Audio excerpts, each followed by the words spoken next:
Hi, this is part 3 of the video series on Leigh Hunt's essay titled Getting Up on a Cold Morning. Friends, in this video, we are discussing the essays. Well, here is essay question number 1. What pleasures does Hunt discover in his essay Getting Up on a Cold Morning? ഈ എസ്സേയിൽ ഏത് തരത്തിലുള്ള ആനന്ദങ്ങളാണ് Lee hunt എന്ന നമ്മുടെ എഴുത്തുകാരൻ കണ്ടെത്തുന്നത്? ഇതാണ് ചോദ്യം. Now take a look at paragraph number 1.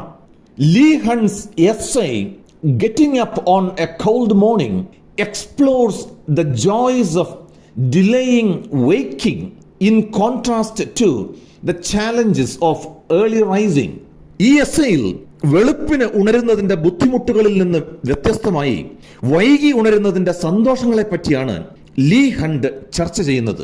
He says that getting up early on cold mornings is hard, whereas getting up late is pleasurable. കൊടും തണുപ്പുള്ള വെളുപ്പാൻ കാലത്ത് എഴുന്നേൽക്കുന്നത് ബുദ്ധിമുട്ടാണെന്നും എന്നാൽ വൈകി എഴുന്നേൽക്കുന്നത് വളരെ സന്തോഷകരമാണെന്നും അദ്ദേഹം പറയുന്നു.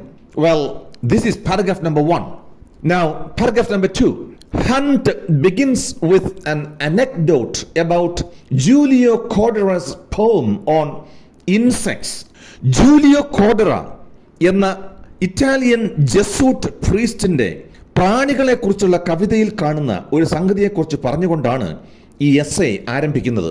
He suggests that discomfort is a consequence of humanity's fall from grace. ഈ വെളുപ്പിന് എഴുന്നേൽക്കുന്നതുമായി ബന്ധപ്പെട്ട നമ്മുടെ ബുദ്ധിമുട്ടുകളൊക്കെ തന്നെ ദൈവകൃപയിൽ നിന്ന് മനുഷ്യരാശിക്കുണ്ടായ വീഴ്ചയുടെ ഫലമാണെന്ന് അദ്ദേഹം പറയുന്നു. He relishes the warmth of bed. Leigh ഹണ്ടിനെ സംബന്ധിച്ച് കിടക്കയുടെ ചൂട് അദ്ദേഹം നന്നായി ആസ്വദിക്കുന്നുണ്ട്.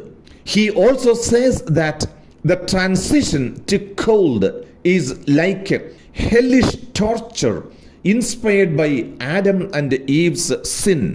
ചൂടിൽ നിന്നും തണുപ്പിലേക്കുള്ള പരിവർത്തനം നരകയാതന പോലെയാണ്. തന്നെയുമല്ല, അതുണ്ടായത് ആദാമിന്റെയും ഹവ്വയുടെയും ആദി പാപത്തിൽ നിന്നുമാണെന്ന് ലീ ഹണ്ട് പറയുന്നു. Well, this is paragraph number 2. Now friends, take a look at paragraph number 3. Setting himself as an example, Hunt shares techniques to postpone rising. സ്വന്തം ഉദാഹരണം പറഞ്ഞുകൊണ്ട് തണുത്ത വെളുപ്പാൻ കാലത്ത് നേരത്തെ ഉണർന്നെഴുന്നേൽക്കുന്നത് എങ്ങനെ വൈകിപ്പിക്കാമെന്നുള്ള വിദ്യകൾ നമ്മുടെ കഥാകാരൻ വായനക്കാരുമായി പങ്കുവയ്ക്കുന്നു. He says that one can engage in weather discussions and delaying tactics like shaving. നമുക്ക് വേണമെങ്കിൽ കാലാവസ്ഥയെക്കുറിച്ചുള്ള ചർച്ചയിൽ ഏർപ്പെടാം. അതുപോലെ തന്നെ ഷേവിംഗ് പോലുള്ള വൈകിപ്പിക്കൽ തന്ത്രങ്ങളും വേണമെങ്കിൽ ഉപയോഗിക്കാം. He talks about the discomfort of early rising, comparing it to hellish torture. വെളുപ്പിന് എഴുന്നേൽക്കുന്നതിന്റെ ബുദ്ധിമുട്ടുകളെ പറ്റി അദ്ദേഹം സംസാരിക്കുന്നു. അത് നരക പീഡനത്തിന് തുല്യമാണെന്നും പറയുന്നു. Hunt highlights the motivations behind early rising, attributing it to a love of wealth or adherence to routines. മനുഷ്യന്റെ പണത്തിനോടുള്ള ആർത്തി, ദിനചര്യകൾ മുടങ്ങാതെ പാലിക്കാനുള്ള അവന്റെ വ്യഗ്രത, ഇക്കാര്യങ്ങളാണ് കൊടും തണുപ്പുള്ള വെളുപ്പാൻ കാലങ്ങളിൽ ചാടി എഴുന്നേൽക്കാൻ മനുഷ്യനെ പ്രേരിപ്പിക്കുന്നത് എന്ന് ലീ ഹണ്ട് എടുത്തു പറയുന്നു. Well, this is paragraph number 3. Now take a look at paragraph number 4. Regarding health and longevity, Hunt questions the presumed benefits of early rising.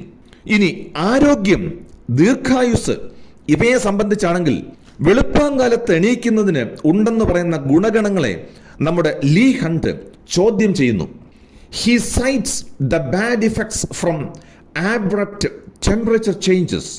പെട്ടെന്നുണ്ടാകുന്ന താപനില വ്യതിയാനങ്ങളുടെ ദുരന്ത ഫലങ്ങൾ അദ്ദേഹം ചൂണ്ടിക്കാണിക്കുന്നു. He challenges the notion that a longer life is more beautiful as well as desirable. ദീർഘായുസ് കൂടുതൽ മനോഹരവും അഭിലഷണീയവുമാണെന്ന ധാരണയെ അദ്ദേഹം ചോദ്യം ചെയ്യുന്നു. He cites the case of London's longest street as an example of length without inherent beauty. വലിയ നീളമുള്ള സംഗതികൾ എല്ലായ്പ്പോഴും സുന്ദരമായിരിക്കണമെന്നില്ല എന്ന വസ്തുതയ്ക്ക് ഉദാഹരണമായി ലണ്ടനിലെ ഏറ്റവും നീളമുള്ള തെരുവിന്റെ കാര്യം അദ്ദേഹം ഉദ്ധരിക്കുന്നു. Well, this is paragraph number 4. Now friends, take a look at the concluding paragraph. In conclusion, Hunt celebrates the pleasure of late awakenings without prescribing strict rules. അങ്ങനെ കർശനമായ നിയമങ്ങളൊന്നും നിർദ്ദേശിക്കാതെ വൈകി ഉണരുന്നതിൻ്റെ ആനന്ദം ആഘോഷിച്ചുകൊണ്ട് ലീ ഹണ്ട് ഈ എസ്സേ അവസാനിപ്പിക്കുന്നു. He encourages readers to think of the balance between early risings, hardships and the joys of leisurely mornings.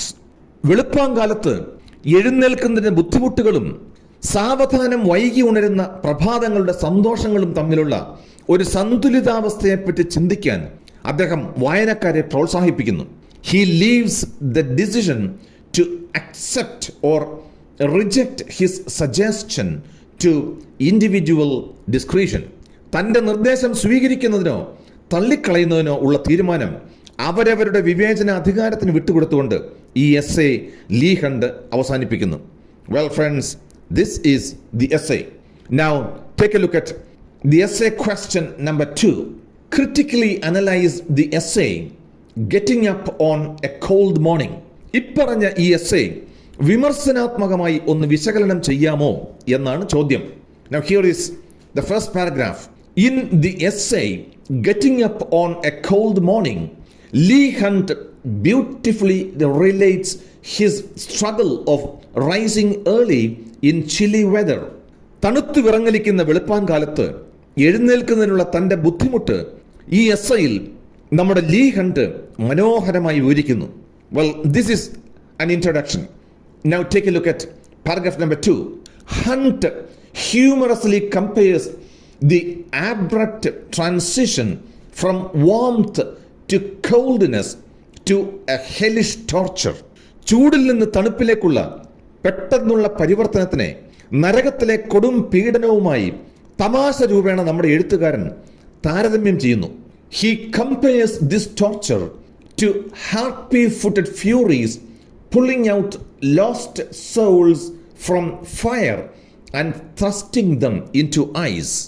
ദുഷ്ടാത്മാക്കളെ തീയിൽ നിന്ന് പൊക്കിയെടുത്ത് ഐസിലേക്ക് വലിച്ചെറിയുന്ന Greek പുരാണങ്ങളിലെ ദുഷ്ടദേവതമാരുടെ ക്രൂരതയോട് ഈ പീഡനത്തെ അദ്ദേഹം താരതമ്യം ചെയ്യുന്നു. He also attributes this discomfort to Adam and Eve's sin. ആദാമിൻ്റെയും ഹവ്വയുടെയും ആദി പാപമാണ് ഈ അസ്വസ്ഥതയ്ക്ക് കാരണമെന്നും അദ്ദേഹം പറയുന്നു. He suggests that before the original sin, winters were not snowy. ഈ ആദി പാപത്തിന് മുൻപ് ശൈത്യകാലത്ത് ഇത്രയധികം തണുപ്പും ഉണ്ടായിരുന്നില്ല എന്നും അദ്ദേഹം പറയുന്നു. Well friends, this is the second paragraph. Now take a look at paragraph number 3.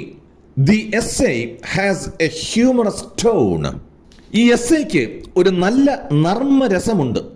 Hunt mocks those who rise early, particularly businessmen driven by financial gain or individuals' addiction to routine. വളരെ നേരത്തെ ഉണരുന്നവരെ Lee hunt കണക്കിന് പരിഹസിക്കുന്നു. അതായത് സാമ്പത്തിക നേട്ടം, ദിനചര്യകളോടുള്ള ആസക്തി എന്നിവയാൽ നയിക്കപ്പെടുന്ന ബിസിനസ്സുകാരെ അദ്ദേഹം കണക്കിന് കളിയാക്കുന്നുണ്ട്.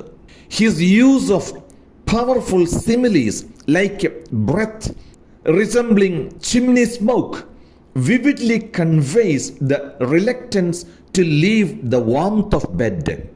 ചിമ്മിനിയിൽ നിന്ന് പുറത്തേക്ക് വമിക്കുന്ന പുക പോലെയുള്ള ശ്വാസം, ഇതുപോലുള്ള ഗംഭീര ഉപമകൾ നല്ല സുഖമുള്ള കിടക്കയിലെ ചൂട് ഉപേക്ഷിക്കാനുള്ള അദ്ദേഹത്തിന്റെ വിമുഖത വളരെ വ്യക്തമായി അറിയിക്കുന്നു. He cleverly compares the morning ordeal to the sufferings of lost souls. എല്ലാം നഷ്ടപ്പെട്ട ആത്മാക്കൾ അനുഭവിക്കുന്ന കൊടിയ പീഡനവുമായി ഈ തണുത്ത വെളുപ്പാൻകാലത്തെ അഗ്നിപരീക്ഷകളെ അദ്ദേഹം ഉപമിക്കുന്നു. It adds depth to the narrative.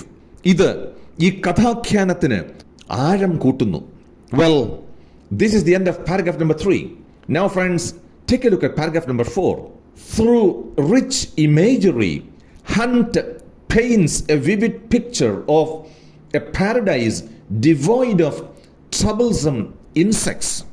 മികച്ച വാങ്മയ ചിത്രങ്ങളിലൂടെ നമ്മെ ശല്യപ്പെടുത്തുന്ന പ്രാണികളില്ലാത്ത പറുദീസയുടെ ഉജ്ജ്വലമായ ഒരു ചിത്രം ലീ ഹണ്ട് വരച്ചു കാട്ടുന്നുണ്ട്. He illustrates the struggle of leaving the cozy embrace of blankets for the chill of the morning. കട്ടിലിൻ്റെയും പുതപ്പിൻ്റെയും സുഖം മാറ്റിവെച്ചിട്ട് വെളുപ്പാൻ കാലത്തെ കൊടും തണുപ്പിനെ നേരിടേണ്ടി വരുന്ന കഷ്ടപ്പാട് അദ്ദേഹം വളരെ നന്നായി ചിത്രീകരിക്കുന്നു. He also depicts the picture of the servant with his bustling preparations. തിരക്കിട്ട് തയ്യാറെടുപ്പുകൾ നടത്തുന്ന വേലക്കാരൻ്റെ ഉജ്ജ്വല ചിത്രവും അദ്ദേഹം വരച്ചു കാട്ടുന്നുണ്ട്. However, the complexity of Hunt's language may pose challenges for some readers despite the essay's overall charm. അങ്ങനെ മൊത്തത്തിൽ ഈ എസ്സേ വളരെ സുന്ദരമാണ്. എന്നാൽ ഭാഷയുടെ സങ്കീർണത ചില വായനക്കാർക്ക് ബുദ്ധിമുട്ടുകൾ ഉണ്ടാക്കിയേക്കാം. Well, this is the fourth paragraph. Now friends, take a look at the concluding paragraph. In conclusion, Hunt's essay remains an enjoyable portrayal of the universal laziness to leave the comfort of bed on cold mornings. അങ്ങനെ ഈ essay അവസാനിക്കുകയായി. എങ്ങനെ? കൊടും തണുപ്പുള്ള പ്രഭാതങ്ങളിൽ കിടക്കയുടെ സുഖം ഉപേക്ഷിക്കാനുള്ള നമ്മളുടെ എല്ലാവരുടെയും മടി അതിൻ്റെ ആസ്വാദ്യകരമായ ഒരു ചിത്രമായി തുടരുന്നു ലീ ഹണ്ടിൻ്റെ ഈ എസ്സേ.